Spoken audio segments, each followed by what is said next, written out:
ప్రతిదినం దేవునితో నేను. కుటుంబ వ్యవస్థలు, జీవన విలువలు అస్తవ్యస్తంగా మారుతున్న ఈ రోజుల్లో ప్రభువు దాసురాలు రెవరెండ్ డాక్టర్ జాయ్ చెరియన్ గారు దైవ దర్శనంతో ప్రభువు సన్నిధిలో కనిపెట్టి పొందిన 366 విభిన్న ధ్యానాంశములను ప్రతిదినం దేవునితో నేను అనే పుస్తక రూపంలో ప్రపంచానికి అందించారు. ఇది అనేకుల జీవితాలను ప్రభావితం చేసే ఒక విలక్షణమైన గ్రంథము. పరిశుద్ధాత్మ దేవుడు ఈ పుస్తకమును పఠించే ప్రతి ఒక్కరిని స్పృశించి శక్తితో నింపునుగాక. ఈ పుస్తకాలిప్పుడు అందరికీ అందుబాటులో ఉన్నాయి. ఈ నూతన సంవత్సరంలో దీనిని మీరు ధ్యానించండి, మీ బంధుమిత్రులకు ఆత్మీయ బహుమతిగా అందించండి. పుస్తక ప్రతుల కొరకు సంప్రదించవలసిన ఫోన్ నంబర్లు 9550504718, 9030757571.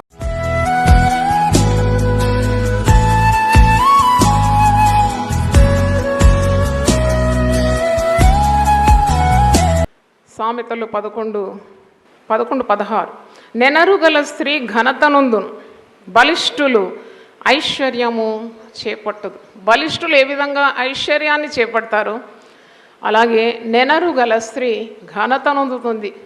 ఈ పరిశుద్ధ గ్రంథంలో జ్ఞాని అయిన సొలొమోను ఆత్మవశుడై రాసిన పరిశుద్ధమైన వాక్యం. గ్రేషియస్ ఉమన్ రిటైనత్ ఆనర్ అంటే మరి స్త్రీకి కావలసిన లక్షణం నెనరు అంటే గ్రేస్. గ్రేస్ అన్నప్పుడు మనకు అర్థం కావాలి సాత్వికము, మంచితనం, దయాళుత్వం. ఆత్మఫలం ఏమనగా ప్రేమ, సంతోషం, సమాధానం, దీర్ఘశాంతం, విశ్వాసం, సాత్వికం, దయాళుత్వం, మంచితనం, ఆశా, నిగ్రహం, విశ్వాసం, ఇవన్నీ కూడా ఆత్మ నుండి ఉద్భవించే ఫలాలు. ఈ ఫలము అంటే ఇది నవరుచులు కూడా ఒక స్త్రీలో ఉన్నప్పుడే ఆమె దేవుని అందు భయభక్తులు గల స్త్రీగా, నెనరు గల స్త్రీగా, ఘనత నొందిన స్త్రీగా మరి దేవుని దృష్టిలో, మనుషుల దృష్టిలో ఆమె పరిగణింపబడుతుంది. కనుక ఈ స్వభావము ప్రతి స్త్రీ పొందుకోవాలని ఈరోజు ఈ స్త్రీల కొరకున్న ప్రభు నాకు ఇచ్చిన ఈ వర్తమాన్. మీరు 12వ అధ్యాయం 4వ వచనం చూడండి. సామెతలు 12:4 యోగ్యురాలు తన పెనిమిటికి కిరీటం, సిగ్గు తెచ్చినది వారి ఎముకలకు కుళ్ళు. ఇక్కడేమో మనం 16వ వచనంలో నెనరుగల స్త్రీ అంటే gracious woman retaineth honour, strong men retain riches అంటే బలిష్ఠులు ఐశ్వర్యాన్ని చేపట్టే అంతగా దాంతో సమంగా ఒక నెనరుగల స్త్రీ ఘనత నొందుతుంది అని చూస్తున్నాం. ఇక్కడ యోగ్యురాలు తన పెనిమిటికి కిరీటం. అందరూ తెలుసు పురుషుడు స్త్రీకి శిరస్సు అని.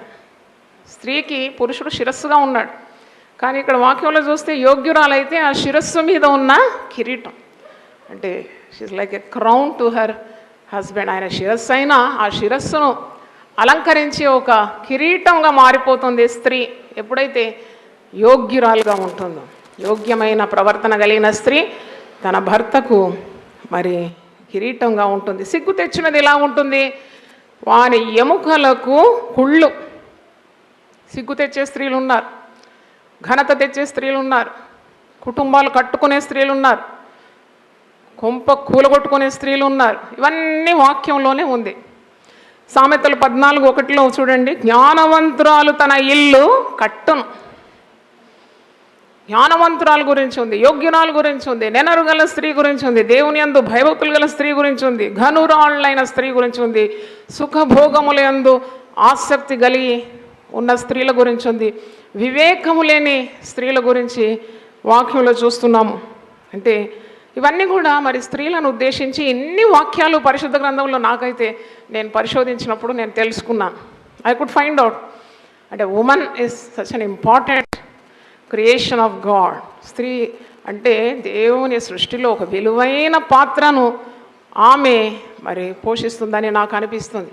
అంటే స్త్రీల గురించి మరి పాత నిబంధనలో ఉంది, క్రొత్త నిబంధనలో ఉంది.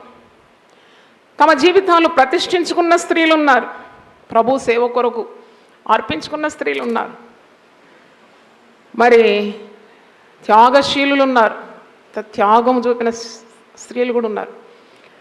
అలాగే దెబోరా మనకు తెలుసు కదా, పాత నిబంధనలో ధర్మశాస్త్ర యుగంలోనే ఒక స్త్రీ న్యాయాధిపతినిగా, మరి ఆమె ప్రవక్తిగా, గాయకురాలుగా, కుటుంబస్తురాలుగా, యుద్ధమే మరి జయించిన ఒక స్త్రీగా మనము చూస్తున్నాం. అంటే వీర నారీలను కూడా మనము వాక్యంలో చూస్తున్నాం. క్రొత్త నిబంధనలో చూసినప్పుడు యేసును అనుకరించిన వారిలో స్త్రీలు ఉన్నారని లూకా సువార్త 8:2 ఉంది. ఆయనను వెంబడించిన వారు, కొందరు అంటారు యేసు ప్రభువుకు మరి స్త్రీలు శిష్యులుగా లేకుండినారని. మరి వాక్యంలో చూసినప్పుడు స్త్రీలు ఆయనను అనుకరించినారు, వెంబడించినారు. తమకున్న ఆస్తులను కూడా వారు అమ్మి ఆయన మరి సేవలో పాలు పొందినారని లూకా సువార్త 8:2 ఆ మాట చూడండి ఒకసారి. 12 మంది శిష్యులను, అపవిత్రాత్మలను, వ్యాధులను పోగొట్టబడిన కొందరు స్త్రీలను, అనగా 7 దయ్యములు వదిలిపోయిన మగ్దలేని అనబడిన మరియయు, హేరోదు యొక్క గృహ నిర్వాహకుడగు కూజా భార్యగు యోహన్నయు, సూసన్నయు ఆయనతో కూడా ఉండేది. వీరును ఇతరులు అనేకులు తమకు కలిగిన ఆస్తితో వారికి ఉపచారము చేయించు వచ్చారు. అంటే వారికి ఉన్న ఆస్తులు, అంటే there were some business women, వ్యాపారం చేసే స్త్రీలు తమ కలిగిన ఆస్తిలో మరి దేవునికి సమర్పించి అలాగూ సేవలో పాలు పొందినారని మనకు అర్థమవుతుంది. ప్రార్థించే స్త్రీలు ఉన్నారు, పరిచర్య చేసే స్త్రీలు ఉన్నారు, ఆతిథ్యం ఇచ్చే స్త్రీలు ఉన్నారు, గొప్ప విజయాలు దేవునికి సాధించిన స్త్రీలు ఉన్నారు. కనుక మరి వాక్యంలో స్త్రీల గురించి మనం చాలా చూస్తున్నాం. ఒక స్త్రీ ప్రవర్తన ఏ విధంగా ఉండాలని సామెతల గ్రంథంలో మంచి జ్ఞానము స్త్రీల కొరకు దేవుడు పొందుపరిచి ఉన్నాడు. సామెతలు 14:1 జ్ఞానవంతురాలు తన ఇల్లు కట్టును, మూఢురాలు తన చేతులతో తన ఇల్లు ఊడపరు. నాకు అనిపిస్తుంది ఒకవేళ ప్రతి సంఘాల్లో ఉమెన్ సండే ప్రతి సంవత్సరం కాదు, నెలకొక ఉమెన్ సండే పెడితే స్త్రీలు జ్ఞానవంతులైపోతారు, తమ కుటుంబాలను చక్కగా కట్టుకోగలుగుతారు, తమ భర్తకు మరి పిల్లలకు తగిన రీతిగా, అంటే they will be useful to the family, useful to the society. అలాగూ తమ గృహాలను కట్టుకోవడానికి ఉన్న ఉపదేశాలు వారికి తరచుగా ఇస్తూ ఉండాలి. మనం ఈ దినాల్లో చూస్తున్నాము, marriages are easily made and easily broken. ఎంత తొందరగా వివాహాలు చేసుకుంటున్నారు, తొందరగా విడిపోతున్నారు. ఎందుకు అంటే దేవుని గురించిన జ్ఞానము లేదు, వాక్యం గురించిన తెలివి వారికి లేదు. కనుక కుటుంబంలో నిలబడడానికి ఉన్న శక్తి ఈనాడు యవన స్త్రీలకు లేదు. సుఖం కోరుతున్నారు కానీ కుటుంబంలో త్యాగం అవసరమని, ప్రేమ అవసరమని, దేవుని యందు విశ్వాసం కలిగి తమ కుటుంబాలు కట్టుకోవాలని, భర్త ఎడల ప్రేమ కలిగి ఉండాలని, పిల్లలను శ్రద్ధగా పెంచాలనే తెలివి కరువైపోయింది. కనుక కుటుంబాలు నిలబడడం లేదు. ఆనాడే అంటే కొన్ని వేల సంవత్సరాల ముందే సొలొమోను జ్ఞాని అంటున్నాడు, జ్ఞానవంతురాలు ఏం చేస్తుంది, ఇల్లు కట్టుకుంటుంది. హల్లెలూయా చూద్దామా, హల్లెలూయా. జ్ఞానవంతురాలు ఇల్లు కట్టుకుంటుంది. Wise women shall build her house, a foolish women will pluck her house down. తన చేతులతోనే తన ఇల్లు ఊడబెరికేస్తుంది. కనుక మరి ఈరోజు దేవుని వాక్యం వింటుండగా ప్రతి వాక్యం కూడా మీతో మాట్లాడాలని నేను ఆశిస్తూ ఉన్నాను. పురుషులు కూడా దేవుని వాక్యం వింటున్నారు. పురుషులు ఆ స్త్రీలు ఏ విధంగా ఉండాలని వారు గమనిస్తూ ఉన్నారు. వాక్యంలో ఉన్నది పురుషులకు కూడా కావాల్సిన ఉపదేశం ఉన్నది. వారు భార్యలను ప్రేమించేవారుగా ఉండాలి. తమ సొంత శరీరాన్ని ఏ విధంగా ప్రేమిస్తారో అలాగే భార్య పట్ల ప్రేమ కలిగి ఉండాలి. క్రీస్తు సంఘాన్ని ప్రేమించిన రీతిగా తన భార్యను తాను ప్రేమించాలని కూడా ఉపదేశం పురుషులకు ఉన్నది. స్త్రీలకున్న ఉపదేశం దేవుడు నాకు ఇచ్చి మీ మధ్యలో పంపించినాడు. ఇక్కడ యోగ్యురాలు తన పెనిమిటికి కిరీటం, నెనరు గల స్త్రీ ఘనత తెస్తుంది, జ్ఞానవంతురాలు తన ఇల్లు కట్టుకుంటుంది అని మాటలు చూసాం. ఈ 11వ అధ్యాయంలోనే ఒక మాట ఉంది చూడండి, 22వ వచనం. వివేకము లేని సుందర స్త్రీ పంది ముక్కుననున్న బంగారు కమ్మి వంటిది. అదే అధ్యాయంలో ఉంది 22వ వచనం. చాలామంది బాహ్య రూపానికి స్త్రీలు చాలా ప్రాధాన్యత ఇస్తారు, కానీ అంతరంగ స్వభావము దేవునికి ప్రీతికరంగా ఉండాలనే ఆ యొక్క ప్రయత్నాలు కూడా ఉండాలి. It's not wrong to look attractive. అందంగా కనబడడం పాపమేమీ కాదు, కానీ పాపంలో పడకుండా జాగ్రత్త ఉండాలి, ఇతరులను పాపంలో ఈడవకుండా కూడా జాగ్రత్తగా ఉండాలి. పరిశుద్ధ గ్రంథంలో 31 సామెతల్లో ఒక మాట ఉంది కదా, అందము, మోసకరము, సౌందర్యము, వ్యర్థం. 31 సామెతలు 30వ వచనం, అందము మోసకరము సౌందర్యము వ్యర్థము, యెహోవా యందు భయభక్తులు కలిగిన స్త్రీ కొనియాడబడు. దేవుని స్తోత్రం. అంటే అందం, వివేకం లేదు, దేవుని భయం లేదు, ఆమెకు చాలా అందం ఉందంటే లాభమేం లేదు. పంది ముక్కున బంగారు కమ్మి తగిలించినట్టు ఉంటుంది. పంది ముక్కుకు మీరు 10 తులాలు కాదు 50 తులాల బంగారం వేసినా ప్రయోజనమేమీ లేదు. అది పరుగులిడుతూ అది మురికిలోనే ఉండడానికి ఆశపడుతుంది. కాబట్టి పరిశుద్ధ గ్రంథం అంటుంది, స్త్రీలు సాధువైనట్టు మృదువైనట్టు అక్షయాలంకారం, క్షయము లేని అలంకారం, దానికి చావు లేదు. అక్షయాలంకారం మీరు ధరించుకోవాలి. మీరు పైకి అందముగా కనబడి హృదయంలో పరిశుద్ధత లేకుంటే దానివల్ల ఏ ప్రయోజనం లేదు. అందుకే అందము మోసకరం అంట. ఎంతమంది అందమైన స్త్రీలు మోసంలో చిక్కులో పడిపోయిన వారు కోకొల్లులుగా మనకు తెలుసు. వారి జీవితాలన్నీ కూడా పతనమైపోయినట్టు మనం చూస్తున్నాం. వార్తాపత్రికలో చూస్తే అర్థమవుతుంది. అందము వలన వచ్చినది ఏమి వచ్చిందంటే కేవలం కీడు, హత్యలు, నాశనము, మరణం, పాపం, ఇవన్నీ కూడా అందం ద్వారా వస్తుంది. కాబట్టి అందం మీద కాదు గురి. అందంగా ఉంటే తప్పేమీ లేదు, మంచి కనబడడంలో పొరపాటు లేదు, కానీ దాని మీద ఉండొద్దు నీ యొక్క ధ్యాస. దేవుని యందు భయభక్తులు కలిగిన స్త్రీగా ఉండాలి. దేవునికి స్తోత్రం. A woman who fears God she shall be praised. ఆమె దేవుని దృష్టికి ఘనంగా కనబడుతుంది, మనుషుల దృష్టికి కూడా ఘనంగా కనబడుతుంది. అందుకే యోగ్యురాలు, నెనరుగల స్త్రీ, జ్ఞానవంతురాలు. ఇక్కడ దేవుని యందు భయభక్తులు గల స్త్రీ. ఆమె చేసిన పనులు, గౌరవ యుద్ధ ఆమె పనులను గురించి మరి కొనియాడబడుతుందని వాక్యంలో 31వ వచనం, చేసిన పనిని బట్టి అట్టి దానికి ప్రతిఫలం ఇయ్యదగును, గౌనుల యుద్ధ ఆమె పనులు ఆమెను కొనియాడు. మరి వాక్యంలో చూసినప్పుడు అనేక కార్యాలు మనకు తెలుస్తుంది. దేవుని భయభక్తులు గల స్త్రీ, ప్రార్థనా పర్రాలు, విశ్వాసం గల తల్లి, ఈ లోకానికి ఎంతో మేలు చేస్తుంది. నా సాక్ష్యం మీరు, నేను నన్ను మలిచిన నా దేవుడు అనే చిన్న పుస్తకం కూడా తెచ్చాం. దాంట్లో నా అనుభవ సాక్ష్యం ఉంది. అది కేరళ, మలయాళం మా మాతృభాష. కానీ ఆ తల్లికి ఒక పెద్ద ఉద్దేశం ఉండేది నా గురించి. ఎప్పుడు ప్రార్థన చేసేది. తెలుగు మాట్లాడడానికి సరిగా రాదు, ఎందుకంటే మాకు ఇంట్లో మలయాళం మాట్లాడతాం, బయట ఇంగ్లీష్ మాట్లాడతాం, హిందీ మాట్లాడతాం, తెలుగుతో అంత పని లేకుండేది. కానీ దేవుడు నాకు సేవ దర్శనం అనుగ్రహించినప్పుడు నా చేతిలో ఇంగ్లీష్ బైబిలే ఉంది. తెలుగు బైబిల్ భాష మాట్లాడడానికి రాదు, ప్రజలతో మాట్లాడడానికి తెలుగు రాదు. అప్పుడు నా తల్లి ఎంతో ప్రార్థించింది. ఆమె ప్రార్థనల ద్వారా దేవుడు నన్ను దీవించడానికి మొదలుపెట్టినాడు. ఒక తల్లి తన పిల్లల కొరకు చేసే ప్రార్థనలో ఎంతెంతో ఆశీర్వాదము దేవుని యొద్ద నుండి రాబడుతుంది. ఈరోజు ఈ విధంగా మీ ముందు నిలబడుతున్నానంటే అది కేవలం నా తల్లి నా కొరకు కార్చిన కన్నీరు, ప్రార్థన, పట్టుదల అని నేను చెప్పగలను. తెలుగు భాష కొరకు నా నోటి మీద ఆమె చెయ్యి ఉంచి ప్రార్థన చేసి, ముట్టి ప్రార్థన చేసింది. నేను అన్నాను, నేను సేవ చేయలేను, నాకు తెలుగు రాదు, ఎందుకంటే ఇంగ్లీష్ మాట్లాడితే మరి తెలుగు ప్రజలు ఎలాగో అర్థం చేసుకుంటారు, ప్రతిసారి ఒక ట్రాన్స్లేటర్ కావాలంటే కష్టమే కదమ్మా, నేను చెయ్యను అని అన్నప్పుడు, బిడ్డ దేవుడు నీకు సహాయం చేస్తాడు, దేవుడు నీకు దర్శనం ఇస్తే దానికి కావాల్సిన మరి మార్గాలు కూడా చూపెడతాడు అని నా నోటి మీద చేతులుంచి ఆత్మలో ప్రార్థించింది. దేవుని స్తోత్రం. అప్పటి నుండి నేను తెలుగు ధారాళంగా మాట్లాడుతున్నాను. తెలుగు బైబిల్ ఆ రోజే కొనుక్కున్నాను. బైబిల్ సొసైటీ వెళ్ళి ఒక తెలుగు బైబిల్ కొనుక్కున్నాను. అప్పటి నుండి తెలుగు మాట్లాడుతున్నాను. మా తల్లి ఒక మాట ప్రవచించింది, బిడ్డ దేవుడు నిన్ను గొప్ప దీవించి తెలుగు భాష వరాన్ని నీకు ఇచ్చి తెలుగు మాట్లాడే వారికంటే నువ్వు ఎక్కువగా తెలుగు మాట్లాడతావు అన్నది. దేవునికి స్తోత్రం. హల్లెలూయా. నీ నమ్మిక చొప్పున నీకు కలుగునుగా. ఎలాగ నమ్ముతావో దేవుణ్ణి, అలాగే దేవుడు నిన్ను దీవిస్తాడు. ఎందుకు నేను ఈ మాటలు చెప్తున్నానంటే దేవుడు మనల్ని బిడ్డలను అనుగ్రహించినాడు.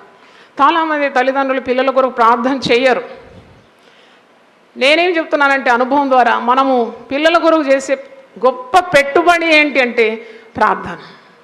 Prayer is the greatest investment you can give for your children. అలాగే నేను అనుభవించినాను. నా తల్లి ప్రార్థనా ఫలం ఇంతవరకు కూడా అనుభవిస్తూనే ఉన్నాను. అదే నేర్చుకున్నాను. అలాగే నేను నా పిల్లల కొరకు ప్రార్థిస్తున్నాను. ఒక ప్రార్థన చేసే తల్లి ఉంటే ఆ కుటుంబం ఎప్పుడు కూడా పతనం కాదు. The family will never get destroyed if there is a praying woman in the family. చూడండి, ఉదయం లేవాలంటే చాలా కష్టమే. దినమంతా పనిచేసి చాలా ఒళ్ళు నొప్పులతో బాధపడుతూ ఉంటాం. కానీ నొప్పులు ఉంటాయి, ఎప్పుడు ఉంటాయి. ప్రాణం ఉన్నంత వరకు ఒంట్లో నొప్పులు ఉంటూనే ఉంటాయి కదా. లేవాలి అంతే. మరి సమాధిలో నుండి లేచినట్టే లేవాలి. ఉదయకాలం లేచి, దేవా నాకు శక్తి దయచి, ముఖం కడుకో, పరిశుద్ధంగా దేవుని సన్నిధిలో కూర్చో, నీకు కావాల్సినవన్నీ దేవుణ్ణి అడుగు. అందుకొరకే ఈ పుస్తకాలు కూడా నామములతో స్తుతించు, వాగ్దానాలు పొందుకో, ప్రార్థన చేసుకో, ఇవన్నీ ఏర్పాటు చేసినాం. అంటే వాక్యం కూడా దానికి ఆధారము ఇస్తుంది. విలాప వాక్యం 2:19 నువ్వు లేవాలి సియోను కుమారి, నదీ ప్రవాహం వలె నీ కన్నీరు పారాలి. ఎందుకంటే భయంకరమైన చెడు దినాల్లో మనం ఉన్నాం. మన పిల్లలు ఏమవుతారో మనకు తెలియదు. సాతానుడు పిల్లలు మృంగాలని వాడు తిరుగుతున్నాడు. చూడండి, బయటికి ఆడపిల్లలు పోతున్నారు, మాట వినేటట్టు లేరు. ఈ దినాల్లో పిల్లల వేషం చూస్తుంటే నాకైతే అస్సలు తలకు అందడం లేదు. ఇదేం వేషం అబ్బా, భయము లేదు, సిగ్గు లేదు, బిడియం లేదు. ఇలాగూ మరి వీధుల్లో తిరుగుతున్నారు. మంచి మంచి ఉన్నతమైన కుటుంబాలకు చెందిన పిల్లలు ఈ విధంగా క్రమం లేకుండా తిరుగుతున్నారు. వారిని అడిగేటట్టు లేదు, వారి బుద్ధి చెప్పేటట్టు లేదు. కానీ ఒకటి మాత్రం మనం చేయగలం, ఏంటంటే ప్రార్థన చేయగలం. దేవునికి స్తోత్రం, హల్లెలూయా. ప్రార్థిస్తుంటే నీ కుటుంబాన్ని దేవుడే నడిపిస్తాడు.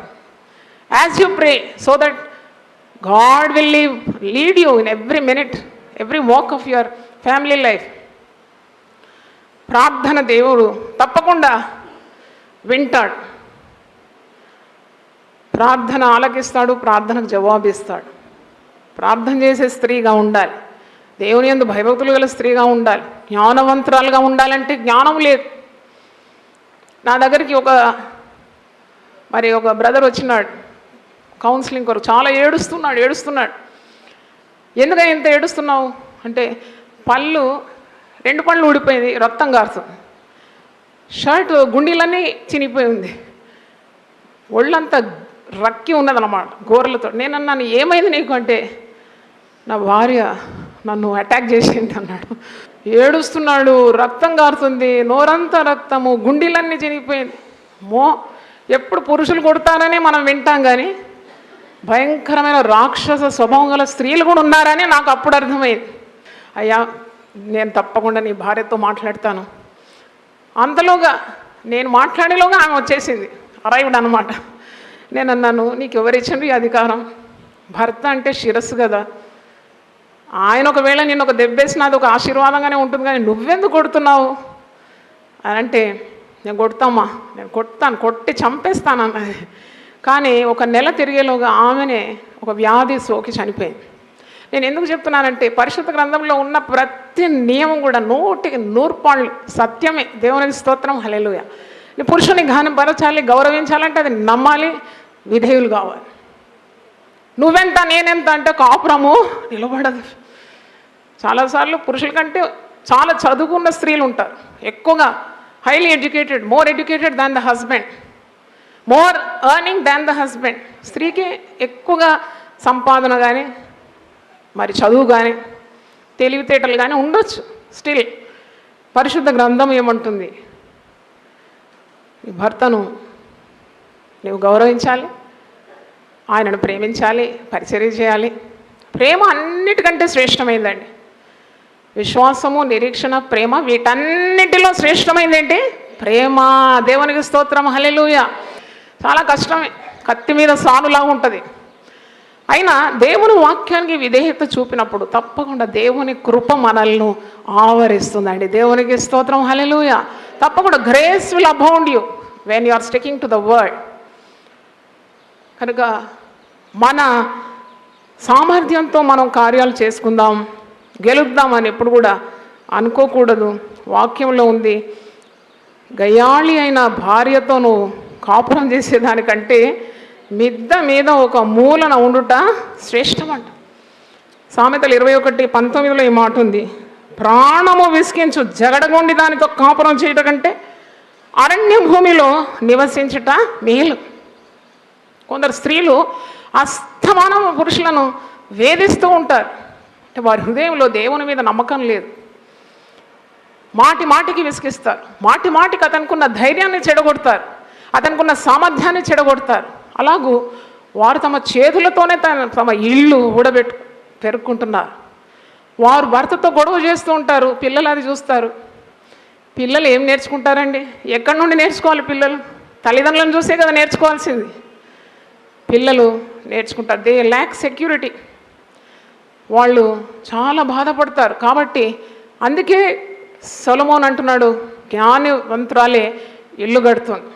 ఒకవేళ నీ భర్త మూర్ఖుడైనా ముష్కరుడైనా నువ్వు తెలివిగలిగి దేవుని యందు భయభక్తులు కలిగి ఉంటే ఆ కుటుంబం ఎప్పుడు కూడా పడిపోదు. అంటే నువ్వు దేవుణ్ణి ఆశ్రయిస్తున్నావు. భర్తను తిట్టడం, బూతులు మాట్లాడడం, ఏం చేసినావు అని అడగడం, ఇవన్నీ తప్పు. నీకు వీలున్నంత నువ్వు సహకరించు, ప్రార్థన చేయి, ప్రేమించు. Try to cement up every relationship between children, between husband. అలాగూ నువ్వు చక్కగా దేవుని జ్ఞానం పొందుకొని కట్టుకోవాలి గృహం. అప్పుడు నిన్ను దేవుడు ఘనపరుస్తాడు, ప్రజలు నిన్ను కొనియాడతారు.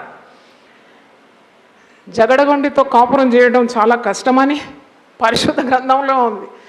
ఎలాంటి జగడగొండి అంటే ప్రాణము విసికించు జగడగొండి, ప్రాణం విసికిస్తుంది అన్నమాట.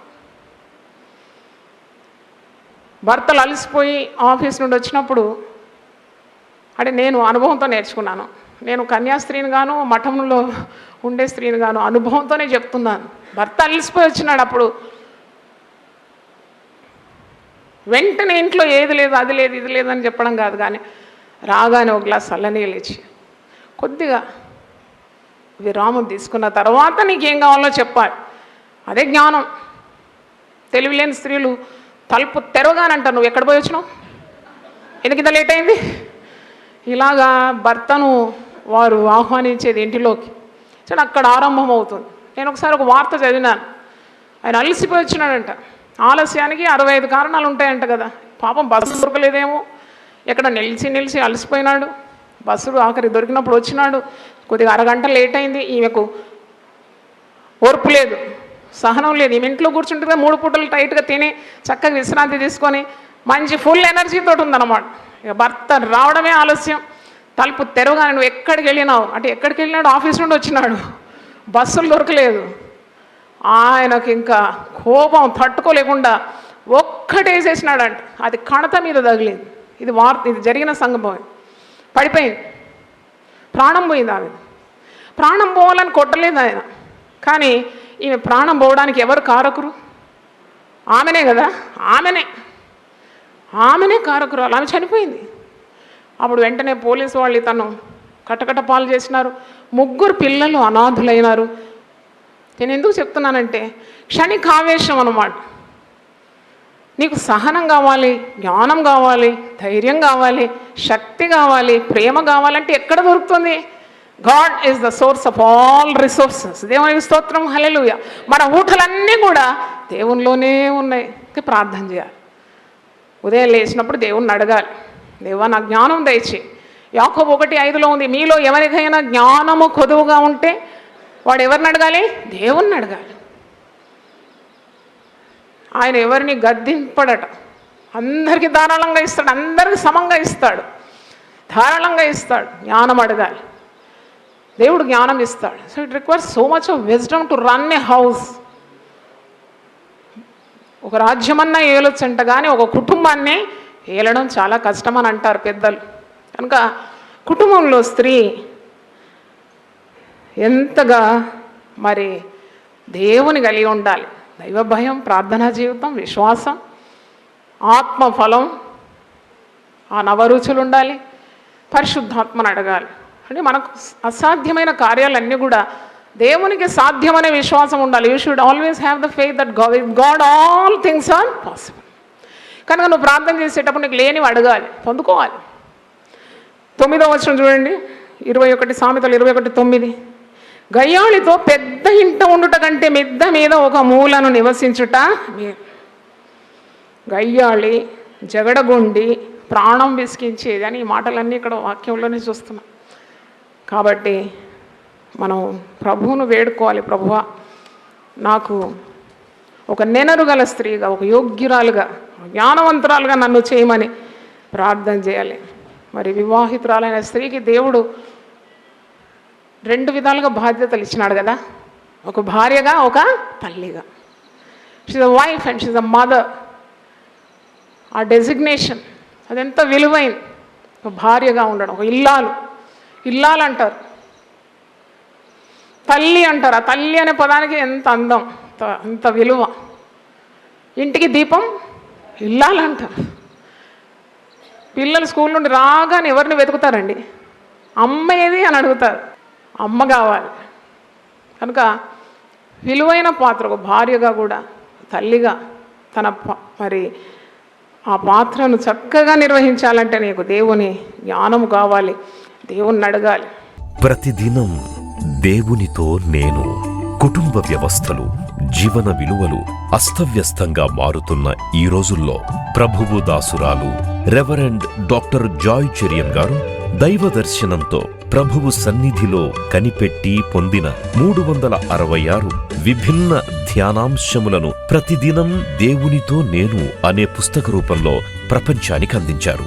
ఇది అనేకుల జీవితాలను ప్రభావితం చేసే ఒక విలక్షణమైన గ్రంథము. పరిశుద్ధాత్మ దేవుడు ఈ పుస్తకమును పఠించే ప్రతి ఒక్కరిని స్పృశించి శక్తితో నింపునుగాక. ఈ పుస్తకాలిప్పుడు అందరికీ అందుబాటులో ఉన్నాయి. ఈ నూతన సంవత్సరంలో దీనిని మీరు ధ్యానించండి, మీ బంధుమిత్రులకు ఆత్మీయ బహుమతిగా అందించండి. పుస్తక ప్రతుల కొరకు సంప్రదించవలసిన ఫోన్ నంబర్లు 9550504718, 9030757571.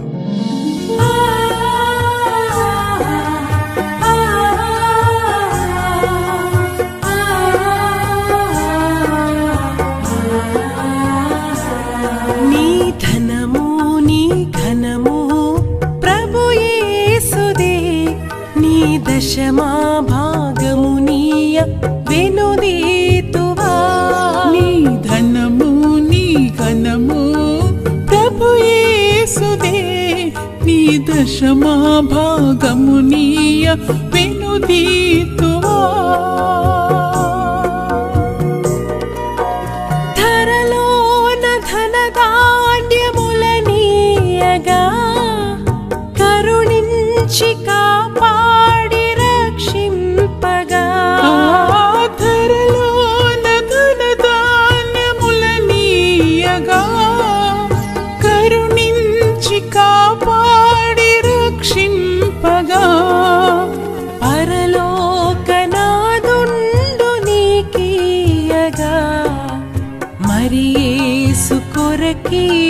వెనుదీతువా.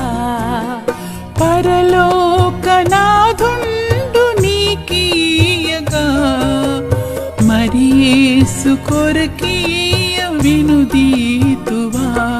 నీ ధనము నీ ఘనము ప్రభు యేసుదే, నీ దశమా భాగమునీయ వెనుదీతువా.